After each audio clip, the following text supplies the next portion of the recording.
বিশ্বাসঘাতকতার মূল্য এই দেশে আবার দিতে হবে আপনাদেরকে। আমরা রক্ত জড়িয়েছি বলে আপনারা আজকে সংসদে প্রধানমন্ত্রী স্বরাষ্ট্রমন্ত্রী হয়েছেন। আমার মনে হয় স্বরাষ্ট্রমন্ত্রী আইনের ব্যাখ্যা না দিয়ে সারা দেশে কোথায় কোথায় সন্ত্রাসীরা রয়েছে সেই সকল সন্ত্রাসীদের তালিকা করে তাদেরকে বিচারের ব্যবস্থা করা দরকার। আবার রাস্তায় নামুন, হাসিনা পতন হতে হবে। আমরা নতুন বাংলাদেশ আবার প্রতারণার রাজনীতি দেখতে চাই না। কারা 94 সালে মাগুরার নির্বাচন আয়োজন করেছিল, ইলেকশনের পর দিন এক নারী অভিযোগ করেছেন ওনাকে ধর্ষণ করা হয়েছে শুধুমাত্র শাপলাগুড়িতে ভোট দেওয়ার কারণে। জেনজিরা 72-এর সংবিধান আর চাই না।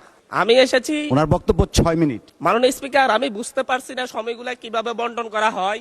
সরকার দলের হলো 8 মিনিট, বিরোধী দলের হলো 6 মিনিট। এভাবে তো কথা বলতে পারবো না।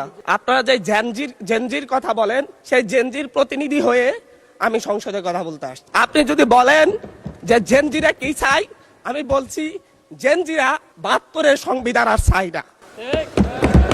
আপনি যদি বলেন জেনজিরা কি চাই, আমি বলতে এসেছি জেনজিরা এটাই চাই, স্বাধীনতার 30 বছর পরে জন্ম নিয়ে আমার মতো যারা সন্তানরা রয়েছে তারা কেন ভোটাধিকার পাই নাই তার জবাব চাই।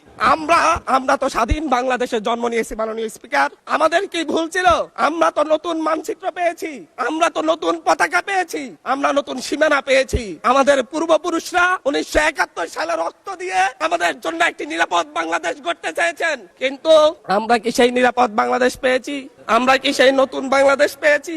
71-এ 30 লক্ষ মানুষ শহীদ হয়েছে, জীবন দিয়েছে তাদের পরবর্তী সন্তানরা যেন নিরাপদ বাংলাদেশে ভোটাধিকার পায়, যেন রক্ষী বাহিনী না হয়, যেন আবার দুর্ভিক্ষ না হয়। কিন্তু আমরা কি দেখেছি? আমরা দেখেছি বাংলাদেশে দুর্ভিক্ষ হয়েছে। 1973 সালে ভোট চুরি হয়েছে। আমি এই ইলেকশনে ভোট ডাকাতি দেখেছি, আমার ঘরে বড় হামলা করা হয়েছে। আমি কি এই ইলেকশনের জন্য নিজের রক্ত জড়িয়েছি? আমি আজকে স্বরাষ্ট্রমন্ত্রী আছেন, মাননীয় প্রধানমন্ত্রী আছেন, আমি এখানে প্রশ্ন করি, আমরা রক্ত জড়িয়েছি বলে আপনারা আজকে সংসদে প্রধানমন্ত্রী স্বরাষ্ট্রমন্ত্রী হয়েছেন। রক্ত জড়িয়ে গুলিবিদ্ধ হয়ে 3 দিনের মাথায় মাননীয় সংসদ সদস্য আপনার বক্তব্য অব্যাহত রাখুন। 144 ধারার মধ্যে আবার নিজে গুলিবিদ্ধ পা নিয়ে বের হয়ে গিয়ে সংবাদ সম্মেলন করে বলেছি আবার রাস্তায় নামুন, হাসিনা পতন হতে হবে। আমরা বলেছি নতুন বাংলাদেশ দিব। আমরা নতুন বাংলাদেশ আবার প্রতারণার রাজনীতি দেখতে চাই না, প্রবঞ্চনার রাজনীতি দেখতে চাই না। যেই গণভোটের পক্ষে আমাদের মাননীয় প্রধানমন্ত্রী প্রচারণা চালিয়েছেন, যে আদেশের পক্ষে মাননীয় সরকার দলীয় সংসদ সদস্যরা প্রচারণা চালিয়েছেন, আজকে এখানে সেই কারণে এটা নিয়ে আবার দীর্ঘ আলোচনা হতে হবে। আমরা 90-এর গণঅভ্যুত্থানের কথা বলে যাই নাই। 3 জোটের রূপরেখা হয়েছে, বাংলাদেশ গণতান্ত্রিক ভাবে উত্তীর্ণ হবে কথা দেওয়া হয়েছিল। কিন্তু 94 সালের মাগুরার নির্বাচন কারা আয়োজন করেছিল? কারা 94 সালে মাগুরার নির্বাচন আয়োজন করেছিল?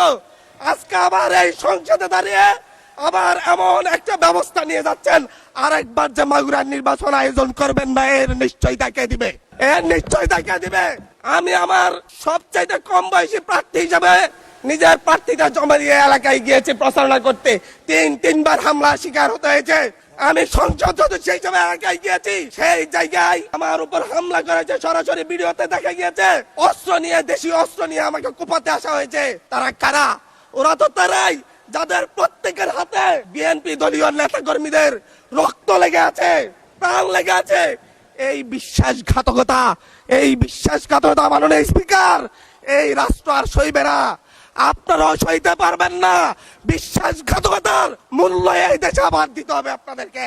আপনারা যারা আপনাদের ভাইদের রক্ত জড়িয়েছে, খুন করেছে, খুনের মামলা আছে, তাদেরকে আবার পুনর্বাসিত করে আমাদেরকে খুন করার জন্য লেলিয়ে দিচ্ছেন। চট্টগ্রাম থেকে এক সাংগঠনিক নেতাকে পাঠিয়েছে অস্ত্র সহ আমাদের লোকজনের উপর হামলা করতে। ভোটের দিন সকালবেলা থেকে প্রত্যেকটা ভোট কেন্দ্রে অস্ত্র দিয়ে মহড়া দিয়েছে। 30টা ভোট কেন্দ্রে এনসিপির প্রার্থী, বিএনপি 2 জন বিদ্রোহী প্রার্থী সহ কারো এজেন্টকে ঢুকতে দেওয়া হয় নাই। এটার জন্য কি আমরা আমাদের রক্ত জড়িয়েছি? মাননীয় স্পিকার, ইলেকশনের একদিন পরে আমাকে আর 1 মিনিট বাড়িয়ে দিবেন মাননীয় স্পিকার, 1টা মিনিট। মাননীয় স্পিকার, ইলেকশনের পর দিন এক নারী অভিযোগ করেছেন ওনাকে ধর্ষণ করা হয়েছে শুধুমাত্র শাপলাগুড়িতে ভোট দেওয়ার কারণে। 1 ঘন্টার মধ্যে ধন্যবাদ মাননীয় সংসদ। আচ্ছা ঠিক আছে, 1 মিনিটের মধ্যে সংক্ষিপ্ত শেষ করবেন। 1 মিনিট। সার্কেল এসপি 1 ঘন্টার মধ্যে বলেছে এই ধরনের কোনো ঘটনা ঘটে নাই। আজকে 42 দিন পার হয়েছে, এখনো ডিএনএ রিপোর্ট আসে নাই। মামলা নিতে 3 দিন দেরি হয়েছে। সিভিল সার্জন অফিস তদন্ত কমিটি করে দিয়েছে, তদন্ত কমিটির রিপোর্ট জমা দিয়েছে, ভুক্তভোগী নারী জানে না তার তদন্ত রিপোর্ট কি এসেছে। এই ভয়াবহ পরিবেশ তৈরি কারা করছে? আমার মনে হয় স্বরাষ্ট্রমন্ত্রী আইনের ব্যাখ্যা না দিয়ে আইনমন্ত্রী আইনের ব্যাখ্যা দিবেন। স্বরাষ্ট্রমন্ত্রীর এসবে মনোযোগ দেওয়া দরকার, স্বরাষ্ট্রমন্ত্রীর মনোযোগ দেওয়া দরকার। সারা দেশে কোথায় কোথায় সন্ত্রাসীরা রয়েছে সেই সকল সন্ত্রাসীদের তালিকা করে তাদেরকে বিচারের ব্যবস্থা করা দরকার। স্বরাষ্ট্রমন্ত্রীর উচিত ধন্যবাদ, মাননীয় সদস্য। নেতা কর্মীরা হত্যার শিকার হয়েছে তাদের বিচারের ব্যবস্থা করা দরকার।